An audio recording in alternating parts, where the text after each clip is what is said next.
Postscriptum კვლავ პირდაპირ ეთერშია. ახლა კი თქვენ პირველები იქნებით, ვინც ჩვენი საშუალებით ნახავთ ხევსურეთს, რომელიც აღარ არის. ეს მხოლოდ კინოლენტამ შემოინახა. ჩვენ შემოგთავაზებთ წინა საუკუნის დასაწყისში გადაღებულ დოკუმენტურ კადრებს, რომლებიც შეერთებული შტატების კონგრესის ბიბლიოთეკაში შემოინახეს.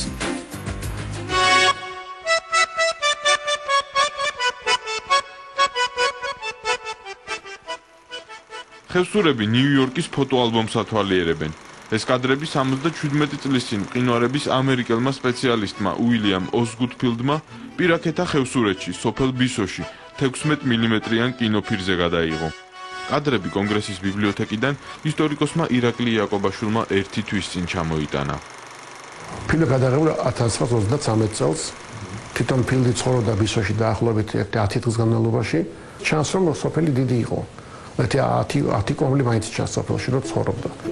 და შემდეგსაც როდესაც მას თან მიმოწერა მქონდა, იხსენებდა ამ ბისოს ძალიან როგორც ძალიან კარგ სოფელს და ძალიან კარგ ხალხს. ძალიან ღარიბი ხალხი იყო. პრაქტიკულად აიყვნენ შუა საუკუნეების მეთოდებით ცხოვრობდნენ, მაგრამ იყო ყველა გულღია, ყველა მომღიბარი კაცი იყო, იყვნენ ჯაღონით სავსეები და მხნე ხალხი იყო რა ასეთია.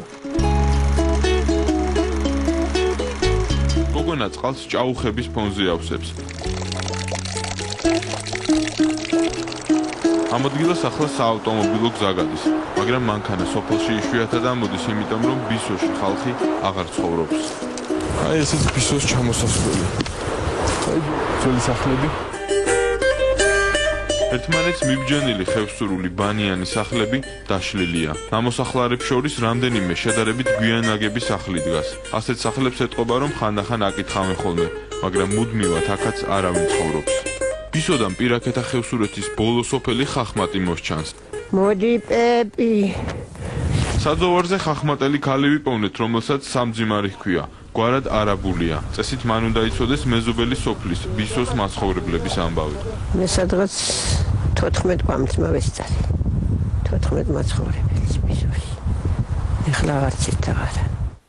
ბარისახოში ხევსურეთის ეთნოგრაფიულ მუზეუმში მოსახლეობის აღწერის ძველი მონაცემებია გამოკრული. 1873 წელი.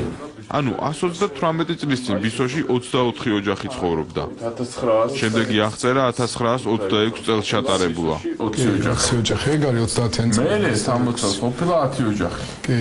და 2000 წელს ვერ მიწერილი აქვს ეს გვერდზე და 2000 წელს უკვე არავინ აღარ არის. ბისოში ძველი კოშკი ისევ ისეთია, როგორც ფილდმა გადაიღო. აქვეა ქრისტიანების, მუსულმანებისა და წარმართების საერთო სალოცავი. ფილმის კადრებში ჩანს, როგორ დებენ 77 წლის წინ დინარეზე ხიდს. არ ვიცი ეს ის ხიდია თუ არა ისე, მაგრამ ერთია. იმავე პრინციპითაა ნაგები. ყველაზე მეტად ბისოს საერთო ხედი შეიცვალა.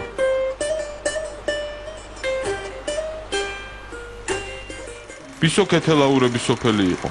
ორი ოჯახიდან ახალგაზრდები აქ მხოლოდ ზაფხულობით ამოდიან. ეს სახლებიც იმათია. მოხუცები კი ზამთარსაც და ზაფხულსაც ბარში ატარებენ. 85 წლის გიორგი ქეთელაური თეზამში. მარტო ცხოვრობ? მესამე ზამთარი მომიწევს მარტო. 100 წელს მიტანებული მარიემ ნანაისზე ქეთელაური გლდანულაში. ვინეცეს ჩემწელ ვინ არჩვინ არიცი. ვინეცე ვოსინდელი ვარ. 85 წლის სამძიმარ ქეთელაური დიდი ხანია კახეთში, სოფელ პანტეანში ცხოვრობს. ბისოში ცხოვრობდით თქვენ? ხო.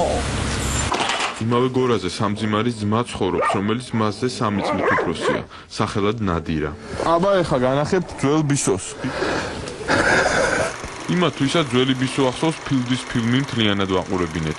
იქნებ ამერიკიდან ჩამოტანილ კადრებში საკუთარი თავი, ოჯახის წევრი, მეზობელი ან წინაპარი ამოიცნონ. ეს თუქუნას ნაცნობია. ჩონქარაიბე ჩავნადირა. ცნობთ? აღარა ცოცხე. რა იცით ამ კაცის შესახებ? გადასახლდა ესეც? კი. მარი. აჭრელებს, მაგრამ დაჭრელებას ვეძახთ ჩვენ.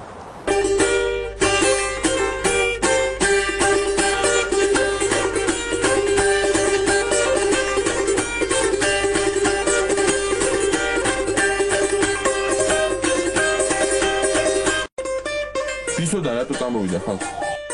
ზამთარს ხელათ მოვიდროს მთლიანად დაფარს სახლებს მთლიანად. ზოგმერთი მორე და ხუთი ზოგი გასახლდა, ზოგმა გააკეთა, ზოგმა. მამკვა ქეთელაურს ბისოში ორი მცირეწლოვანი შვილი გარდაეცვალა. უექი მობით. ისევ სამხევსურს და ნიუ-იორკის ფოტოალბომს დავუბრუნდეთ. ფილმმა მათი ხმა ვერ ჩაიწერა, მაგრამ თარჯიმანი ხავდა და ფრაზები დღიურში ჩაინიშნა. თან დაათვალიერეს ძალიან დაინტერესდა რომ უცნაური სახლები ყოფილა ჩვენთან ძალიან მაღალ სართულიანი კოშკებიო შატილშიო მაგრამ ესეთები არ არისო და თქვენთან ქალაქი იგი კარგია მაგრამ ხეები არ არისო ქუჩაშიო და მაშინ დავფიქრდი რომ ახალგაზრდა ხეები მართლა არ არისო მოვეგზავნოთ ყურადღებით კამერა სტუდია X ფორმი კინოცენტრის დაფინანსებით უილიამ ოსგუდფილდის შესახებ დოკუმენტურ ფილმს იღებს. მყინვარების სპეციალისტმა საქართველოში რამდენჯერმე იმოგზაურა და ხევსურეთის გარდა ფირზე სვანეთი და მცხეთიდან ყაზბეგისკენ მიმავალი გზაც გადაიღო. ისტორიკოსმა ირაკლი იაკობაშვილმა ფილმს და მის არქივს შემთხვევით უცხოურ ჟურნალში ნანახი ფოტოთი მიაგნო. ფილდი ჯერ კიდევ ცოცხალი იყო, მაგრამ მალევე გარდაიცვალა და თავისი არქივის საქართველოს ნაწილი ქართველ მკვლევარს უანდერძა.